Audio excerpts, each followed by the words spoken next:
Excavator അങ്കോലയിൽ എത്തിച്ചിരിക്കുന്നുവെന്ന് പോലീസ്. ബൂം എക്സ്കവേറ്റർ ആണ് അത്. എപ്പോൾ ഷിരൂരിലേക്ക് എത്തും അഭിലാഷ്? എത്ര സമയം വേണം?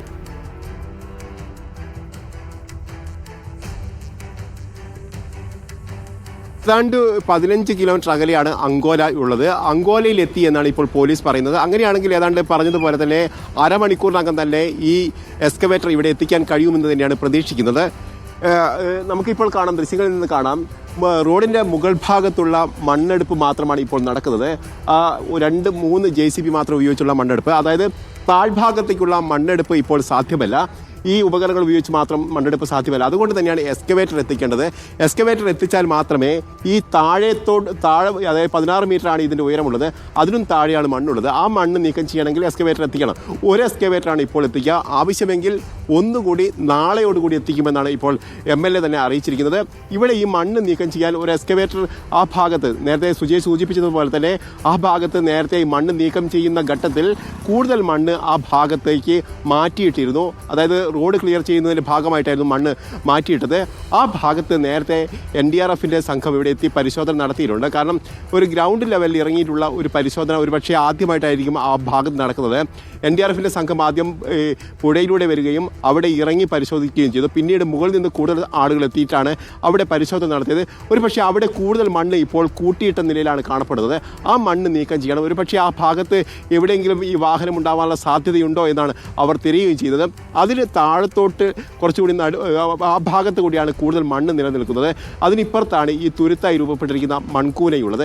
ഈ ഭാഗത്ത് എവിടെയെങ്കിലും വാഹനം കിടക്കാനുള്ള സാധ്യതയാണ് വിലയിരുത്തപ്പെടുന്നത്. അതുകൊണ്ട് തന്നെ വ്യാപകമായ പരിശോധന ഇന്നലെ ഉച്ച മുതൽ ആ ഭാഗത്ത് തന്നെയാണ് പരിശോധന നടക്കുന്നതും. ഏതായാലും ഇന്നലെ നാവികസേനയൊക്കെ സോണാർ സാങ്കേതിക വിദ്യ ഉപയോഗിച്ച് നടത്തിയ പരിശോധനയിലും അതോടൊപ്പം തന്നെ മെറ്റൽ ഡിറ്റക്ടർ ഉപയോഗിച്ച് നടത്തിയ പരിശോധനയിലും ഏതാണ്ട് അതിന് സമീപത്തായിട്ടാണ് ശക്തമായ സിഗ്നൽ കിട്ടിയിരിക്കുന്നത്. അതുകൊണ്ട് തന്നെ അവിടെ കേന്ദ്രീകരിച്ചുള്ള ഒരു പരിശോധനയിലേക്ക് തന്നെയായിരിക്കും പോകുക. അതിന് ഈ എക്സ്കവേറ്റർ ലഭ്യമാകേണ്ടതുണ്ട്. എങ്കിൽ മാത്രമേ അവിടെ പുതഞ്ഞു കിടക്കുന്ന രീതിയിലായിരിക്കും ഈ വാഹനം ഉണ്ടാകാനുള്ള സാധ്യതയുള്ളത്.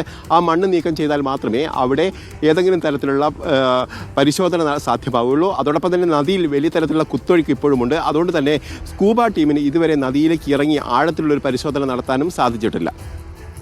അഭിലാഷ്, ഇപ്പോൾ നിൽക്കുന്ന ഇടത്തു നിന്നുള്ള ദൃശ്യങ്ങളാണ് കാണിച്ചു തന്നുകൊണ്ടിരിക്കുന്നത്. ഷിരൂരിൽ റിപ്പോർട്ടർ വാർത്താ സംഘം തുടരുകയാണ്.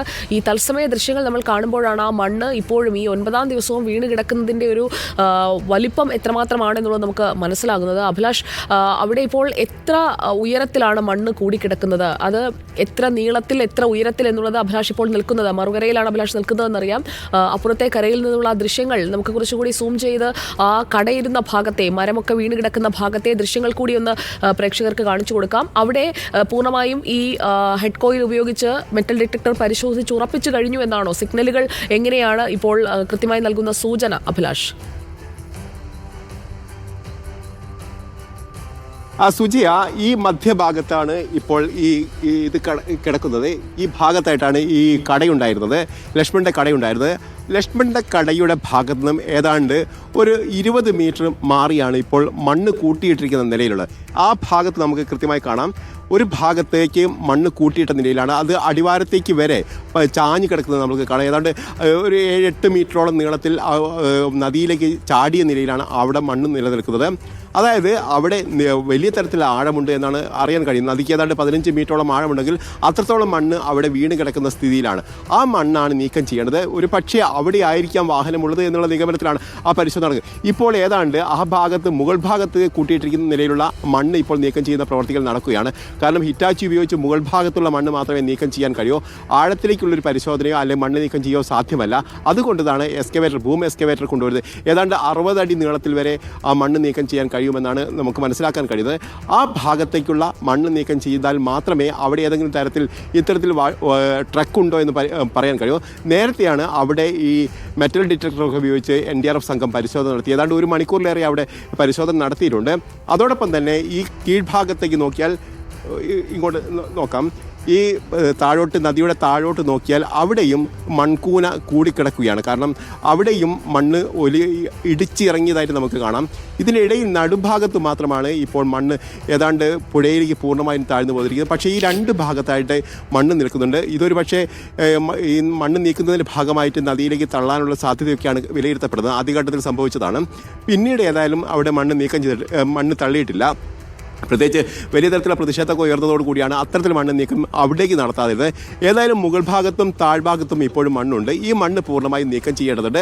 അതോടൊപ്പം തന്നെ മൺകൂന വരെ ഇത്തരത്തിൽ മണ്ണ് കെട്ടിക്കിടക്കുന്ന ഒരു സ്ഥിതിയുണ്ട്. അത് പുതഞ്ഞു കിടക്കുന്ന ഒരു സ്ഥിതിയാണ്. അതായത് ചളിയാണ്, അവിടെ താഴ്ന്ന് നിന്ന് പരിശോധിക്കാനൊന്നും കഴിയാത്ത സ്ഥിതിയാണ്. ആ മണ്ണിൽ പോലും നിൽക്കാൻ കഴിയാത്ത, താഴ്വാരത്തെ മണ്ണിൽ പോലും നിൽക്കാൻ കഴിയാത്ത സ്ഥിതിയാണ്. കാരണം പുതഞ്ഞു പോകുന്നുണ്ട്, കാൽ മുട്ടറ്റം വരെയൊക്കെ പുതഞ്ഞു പോകുന്ന സ്ഥിതിയാണ്. അവർ നേരത്തെ കയറ് കൊട്ടി വടം കെട്ടിയൊക്കെയാണ് അവിടെ പരിശോധന നടത്തുകയും ചെയ്തത്.